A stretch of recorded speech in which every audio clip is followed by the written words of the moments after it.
प्यारे बच्चों, अस्सलामु अलैकुम, नमस्कार। पिछले क्लास में मुरझाया फूल कविता का क्वेश्चन आंसर और आशय परिचय दिया। आज एक कहानी सीखते हैं। कहानी पसंद है ना? अच्छा, कहानी का नाम दो भाई। മനസ്സിലായോ? കഴിഞ്ഞ ക്ലാസ്സിൽ ഇപ്പോൾ നമ്മൾ മുർച്ചായ ഫൂൽ എന്ന കവിതയുടെ ക്വസ്റ്റ്യൻ ആൻസറും അതുപോലെ തന്നെ ആശയവും ആണ് പഠിച്ചത് അല്ലേ? ഇന്ന് നമ്മൾ പഠിക്കാൻ പോകുന്നത് ഒരു കഥയാണ്. കഥ എല്ലാവർക്കും ഇഷ്ടമല്ലേ? കഥ കേൾക്കാൻ എല്ലാവർക്കും ഇഷ്ടമല്ലേ? കഥയുടെ പേരാണ് ദോ ഭായ്. രണ്ട് സഹോദരന്മാരുടെ സഹോദര സ്നേഹത്തെക്കുറിച്ചുള്ള ഒരു കഥയാണ്. देखिए पन्ना संख्या 51. കഥ നോക്കല്ലേ? പേജ് നമ്പർ 51 നോക്കുക എല്ലാവരും. ദോ ഭായി എന്ന് പറഞ്ഞാൽ രണ്ട് സഹോദരന്മാർ, 2 brothers. दो भाई थे, बड़े की शादी हो गई थी, उसके 2 बच्चे भी थे, छोटा कुआरा था. दो भाई थे, രണ്ട് സഹോദരന്മാർ ഉണ്ടായിരുന്നു. ബഡേക്ക് ഷാദി ഹോ ഗയി തി, മൂത്ത ആളുടെ, രണ്ട് സഹോദരന്മാരിൽ മൂത്ത ആളുടെ വിവാഹം കഴിഞ്ഞിരുന്നു.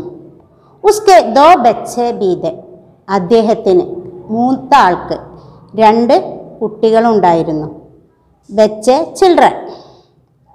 ചോട്ട കുവാരാദ, കുവാര എന്ന് പറഞ്ഞാൽ അവിവാഹിതൻ, ബാച്ചിലർ.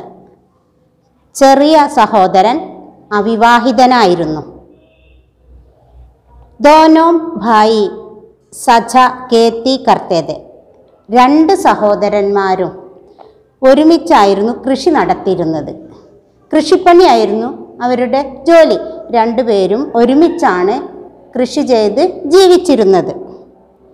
एक बार उसके खेत में गेहूं की फसल पककर तैयार हो गई थी. एक बार ഒരു തവണ അവരുടെ വയലിലെ ഗോതമ്പ് വീറ്റ് ഫസൽ പക്കർ തയ്യാർ ഹോ ഗയി തി.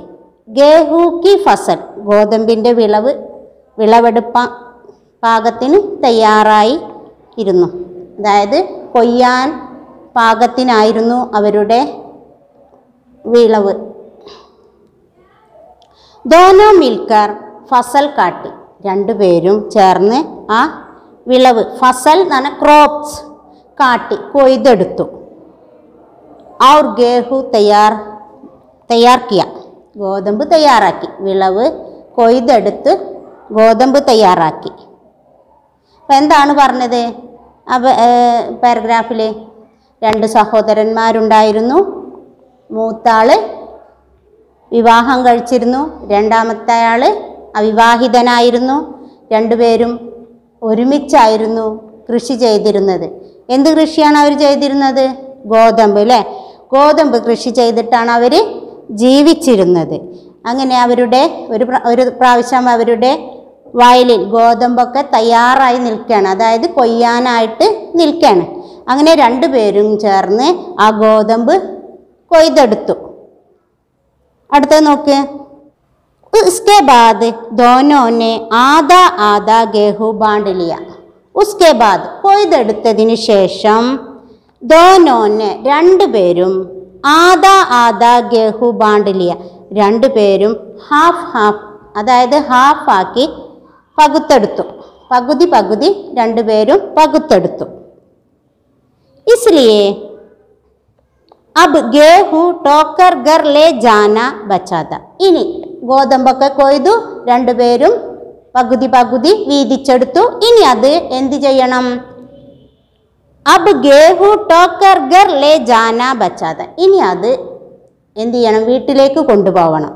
അപ്പോൾ കളപ്പുരയിലൊക്കെ കൊയ്തെടുത്തിട്ടുണ്ട്, ഇനി അത് വീട്ടിലേക്ക് കൊണ്ടുപോകണം. രാത്ത് ഹോ ഗയി തി, അപ്പോഴേക്കും വിളവൊക്കെ കൊയ്തെടുത്തപ്പോഴേക്കും രാത്രിയായി. രാത് ഹോ ഗയി थी, രാത്രിയായി. इसलिए काम अगले दिन ही होना था, അതുകൊണ്ട് തന്നെ ആ ജോലി അടുത്ത ദിവസം ചെയ്യാമെന്ന് തീരുമാനിച്ചു. ഏത് ജോലി? വീട്ടിലേക്ക് കൊണ്ടുപോകുന്ന ജോലി. रात को दोनों को फसल की रखवाली के लिए गलिहान पर ही रुकना था. रात को രാത്രിയിൽ എന്ത് ചെയ്തു? दोनों को फसल की रखवाली के लिए गलिहान पर ही रुकना था. കളപ്പുരയിൽ കാവലിരുന്നു. രാത്രിയായപ്പോൾ രണ്ടുപേരും ആ കളപ്പുരയിൽ, അതായത് കൊയ്തെടുത്ത ഗോതമ്പിന് കാവലിരുന്നു. അല്ലെങ്കിൽ എന്ത് ചെയ്യും? കള്ളന്മാരൊക്കെ കൊണ്ടുപോകില്ലേ? അതിനു വേണ്ടി അവരെന്ത് ചെയ്തു? രണ്ടുപേരും ആ കളപ്പുരയിൽ കാവലിരുന്നു. ദോനോക്കോ ഭൂഖ് ബി ലഗി थी, രാത്രിയായപ്പോൾ രണ്ടുപേർക്കും നല്ല വിശക്കുന്നുണ്ട്. അപ്പം എന്ത് ചെയ്തു? ഉനോനെ ബാരി ബാരി സെ ഖാനെ കാ സോച്ച, രണ്ടുപേരും എന്ത് അവരുടെ ഊഴമനുസരിച്ച് പോവാൻ തീരുമാനിച്ചു. അതായത് ആദ്യം ഒരാൾ പോയി ഭക്ഷണം കഴിച്ചു വരിക, പിന്നെ രണ്ടാമത്തെ ആൾ പോവുക. അങ്ങനെ അവരെന്ത് ചെയ്തു? തീരുമാനിച്ചു. അല്ലാതെ രണ്ടുപേരും ഒരുമിച്ച് പോയാൽ എന്ത് ചെയ്യും? നമ്മുടെ വിളവൊക്കെ എന്ത് ചെയ്യും? ആരെങ്കിലും കൊണ്ടുപോകൂലേ? അതുകൊണ്ട് ആദ്യം ഒരാൾ ഭക്ഷണം കഴിക്കാൻ പോയി. ആരാണ് ആദ്യം പോയത്? അപ്പം ആദ്യത്തെ പാരഗ്രാഫ് മനസ്സിലായോ? ഒന്നുകൂടെ വായിക്കാം. ദോ ഭായി ദേ ബഡേ की शादी हो गई थी, उसके 2 बच्चे भी थे, छोटा कुंवारा था. दोनों भाई साझा खेती करते थे. एक बार उनके खेत में गेहूं की फसल पककर तैयार हो गई थी. दोनों ने मिलकर फसल काटी और गेहूं तैयार किया. इसके बाद दोनों ने आधा आधा गेहूं बांट लिया. अब गेहूं टोकर घर ले जाना बचा था. रात हो गई थी, इसलिए काम अगले दिन ही होना था. रात को दोनों को फसल की रखवाली के लिए गलिहान पर ही रुकना था. दोनों को भूख भी लगी थी. उन्होंने बारी बारी से खाने का सोचा. അപ്പം ഫസ്റ്റ് പാരഗ്രാഫ് കഴിഞ്ഞു. അങ്ങനെ രണ്ടാമത്തെ ഒരു ഭക്ഷണം കഴിക്കാൻ വേണ്ടി പോവാൻ തീരുമാനിച്ചു. പഹലെ ബഡാബായി ഖാനെ ഘർ ഗയാ. പഹലെ ആദ്യം,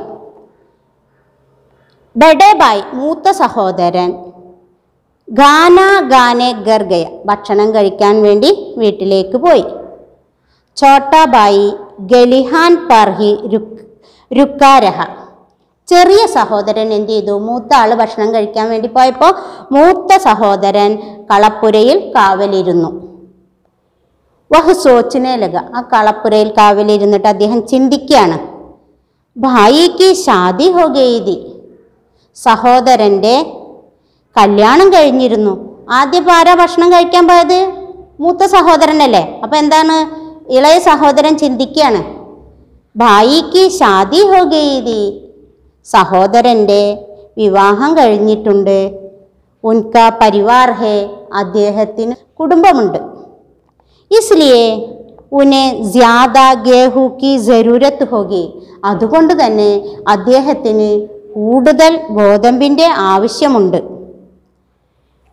वह सोचकर उसने अपनी ढेर से कई टोकरी गेहूं लेकर बड़े भाई वाले ढेर में मिला दी. എന്താ ചിന്തിച്ചത്? അദ്ദേഹം ചിന്തിച്ചത് എന്താണ്? സഹോദരൻ്റെ കല്യാണം കഴിഞ്ഞിട്ടുണ്ട്, അദ്ദേഹത്തിന് കുടുംബമുണ്ട്, ഫാമിലിയൊക്കെ ഉണ്ട്, ഫാമിലിയായി ജീവിക്കുകയാണ്. അതുകൊണ്ട് തന്നെ അദ്ദേഹത്തിന് കൂടുതൽ ഗോതമ്പിൻ്റെ ആവശ്യമുണ്ട് എന്ന് ചിന്തിച്ച് അദ്ദേഹം എന്ത് ചെയ്തു? തൻ്റെ കൂമ്പാരത്തിൽ നിന്നും, രണ്ടുപേർക്കും പകുതി പകുതി ഗോതമ്പ് വീതം വെച്ചിട്ടുണ്ട് അല്ലേ? ആ പകുതി ഗോതമ്പിൽ നിന്ന്, അദ്ദേഹത്തിൻ്റെ ഗോതമ്പിൽ നിന്നും എന്ത് ചെയ്തു? കുറച്ച് കുട്ട ഗോതമ്പ്, കൈ ടോക്കരി ഗേഹു, കുറച്ച് കുട്ട ഗോതമ്പ് എന്ത് ചെയ്തു? എടുത്തിട്ട് ബഡാബായി വാലെ ഢേർമേ മിലാദി, മൂത്ത സഹോദരൻ്റെ കൂമ്പാരത്തിലേക്ക് ഇട്ടുകൊടുത്തു. ബഡാബായി ധോടി ദേർമേ ഗാക്കർ ലൗട്ട, മൂത്ത സഹോദരൻ കുറച്ച് കഴിഞ്ഞതിന് ശേഷം ഭക്ഷണം കഴിച്ച് തിരിച്ചു വന്നു. തിരിച്ചു വന്നപ്പോൾ ആര് പോവും? സ്വാഭാവികമായിട്ടും ചെറിയ സഹോദരൻ ഭക്ഷണം കഴിക്കാൻ വേണ്ടി പോയി.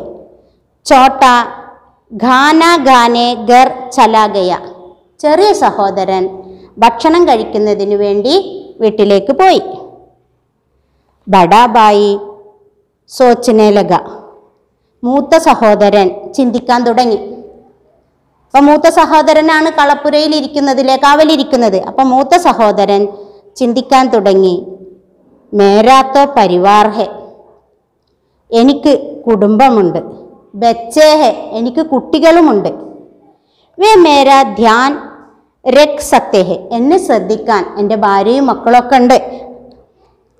ലേക്കിൻ ചോട്ടാ ഭായി അക്കേലാ ഹെ, എന്നാൽ ചെറിയ സഹോദരൻ ഒറ്റയ്ക്കാണ്. അദ്ദേഹത്തിൻ്റെ കാര്യം നോക്കാൻ ആരുമില്ല, കുട്ടികളില്ല, ഭാര്യയില്ല. അതുകൊണ്ട് തന്നെ അദ്ദേഹത്തിന് ഉൻകോ ദേഖ്നെ വാല കൊയ് നഹി, അദ്ദേഹത്തെ നോക്കാൻ ആരുമില്ല. ചോട്ടാബായി അക്കേലാ ഹെ, ചെറിയ സഹോദരൻ ഒറ്റയ്ക്കാണ്. ഉസേ ദേഖ്നെ വാല കൊയ് നഹി, അദ്ദേഹത്തെ സംരക്ഷിക്കാൻ, അതായത് അദ്ദേഹത്തിൻ്റെ കാര്യങ്ങൾ ശ്രദ്ധിക്കാൻ ആരുമില്ല. ഉസേ ജ്യാദ ഗേഹു കി ജരൂരത്ത് ഹെ, അതുകൊണ്ട് തന്നെ അദ്ദേഹത്തിന് കൂടുതൽ ഗോതമ്പിൻ്റെ ആവശ്യമുണ്ട്. അപ്പനെ ഡേർ സെ ഉടാക്കർ കൈ ടോക്കരി ഗേഹു ചോട്ടെ ബായി വാലെ ഗേഹു കെ ഢേർ മേ മിലാദി. ഇത് ചിന്തിച്ച് അദ്ദേഹം തൻ്റെ ആ കൂമ്പാരത്തിൽ നിന്നും കുറച്ചു കുട്ട ഗോതമ്പെടുത്ത് എന്ത് ചെയ്തു? ചെറിയ സഹോദരൻ്റെ കൂമ്പാരത്തിലേക്ക് ഇട്ടുകൊടുത്തു. രണ്ടുപേരും പരസ്പരം അങ്ങോട്ടും ഇങ്ങോട്ടും ഇത് തന്നെയാണ് ചിന്തിച്ചല്ലേ. അപ്പം ഈ കഥയിൽ നിന്നും നമുക്ക് എന്താണ് മനസ്സിലായത്? സഹോദര സ്നേഹത്തിൻ്റെ മഹത്വത്തെക്കുറിച്ചാണ് അല്ലേ. സഹോദര സ്നേഹത്തിൻ്റെ മഹത്വത്തെക്കുറിച്ചുള്ള ഒരു കഥയാണ് ഇപ്പം നമ്മൾ പഠിച്ചത്. ഇത് നന്നായി വായിച്ച് നോക്കട്ടോ. അതിൻ്റെ മീനിങ് ഒക്കെ ബാക്കിലുണ്ട്. മീനിങ് ഞാൻ ഇൻട്രഡക്ഷൻ ക്ലാസ്സിൽ സെൻഡ് ചെയ്യാം. ഓക്കെ, ബാക്കി നമുക്ക് അടുത്ത ക്ലാസ്സിൽ എടുക്കാം. ഇതോടുകൂടി നമ്മുടെ ഫസ്റ്റ് പാർട്ട് അവസാനിച്ചു. സെക്കൻഡ് പാർട്ടാണ് ഇനി എടുക്കാനുള്ളത്. ഓക്കെ, അസ്സലാമു അലൈക്കും.